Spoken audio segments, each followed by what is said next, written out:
not true that Adonai is used for Yahweh in Hebrew names like Adonijah, Yeah. which according to some dictionaries means my Lord is Yahweh. No, it's not true because Adonai in a proper name has a different meaning. It's not my Lord, really. It's simply the Lord is. It's a connector. The E there would be Yahweh is my Lord. You have Adonai Bezek, the Lord of Bezek. So it's not the same my Lord referring to human officials, human superiors. The E there connects Adonai and Yah, or Adonai and Ram, R-A-M, or Adonai and Bezek as a connector, meaning is. The Lord is. So no, Adonai is not a reference to the Father. In all of 195 of its occurrences, you can look them all up, Adonai means a non-deity superior. It begins in Genesis 18, where Sarah referred to her husband as Adonai. And from there on, you have the Lord, or my Lord rather, Esau. You have my Lord Joseph.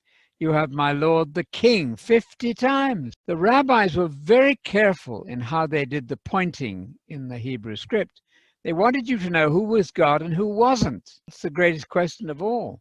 The shortened form, I believe, is Yah, the J-A-H in Adonijah. Yeah. So that Yah sometimes spelled Y-A-H. Mm-hmm. Yah, it's a shortened form of the Tetragrammaton. Is that correct? That's correct, yes. Sometimes it was written as Yahweh in early church history, but it may be that before they banned using it, wrongly probably, they did ban it because it was too sacred to say. There are 1,050 manuscripts now visible where they did put the points in and they called it Jehovah. Doesn't matter. Don't ever get it bent out of shape on that, because in the New Testament, the key title for God is Father, or in the Aramaic, Abba, which is more personal even than Jehovah. But if you want to say Jehovah, Jehovah, Yahweh, doesn't matter. Please do not make an issue out of that. And another point is that although the Zondervan thank you.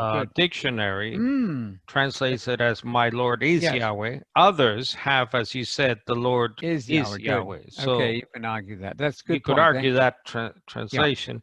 But the bottom line is that Adonai, Yah, it's called, I believe they're called theophoric names. Yes, of course, that simply means bearing the name of God. So there are names of people are named after God, simply put. But the way the Hebrew works, the language work, is that it doesn't behave the same way as, let's say, verbs and nouns. And you even have to bring in grammatical and vowel pronunciations into this whole issue. All of that's readily available online. All this information can be searched very easily in the standard lexicons. We talk about the Webster's English Dictionary.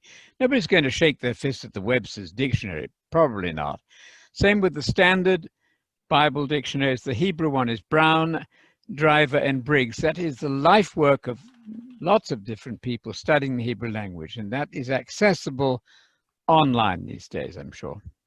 Then, of course, Adonai, that's a variation of this word Adon. Instead of Adonai, you have Adonai. Think of the big, broad vowel at the end, Adonai. That is always a reference to God. It's not the same as Adonai.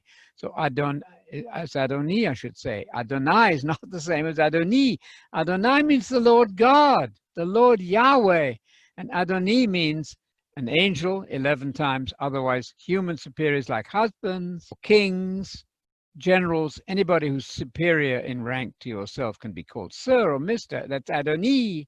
But Adonai is the supreme Lord God, the one and only God of the universe. It's interesting, Anthony. We're back to multiplying God.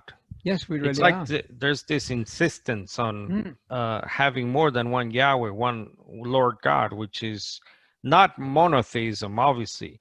Yeah. Now, I understand that our opponents, Trinitarians, they like to say they're monotheists. Yes. I hear a lot, Anthony. Well, we're Trinitarian monotheists. Yes. Well, that's like a squared circle.